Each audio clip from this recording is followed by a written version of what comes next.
I'm so excited. This is Evan's house. He said I could stop by. He's not here right now.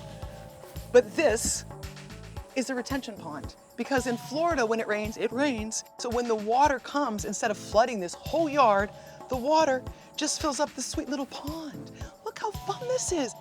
In Florida now, any new construction, you have to deal with your stormwater management. Everyone has to have a plan. It's pretty simple. He dug about 2.5 feet, and this is very sandy soil, so that's easy to dig this up. It's really a great, easy way to keep the water where it falls. Slow it, sink it, save it. Look at this. He sourced the bricks. Here's a couple that you can maybe see the stamp.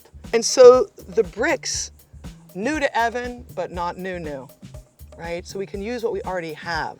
So you can leave it wild and see what comes up. They've planted some blue-eyed grass, which is really beautiful, and it does have little blue flowers. And then it creates habitat. So there's a little frog hopping around here. So wouldn't this be fun during the rain, splashing around in my little pond over here? I love it. I love Florida. Thank you, Florida.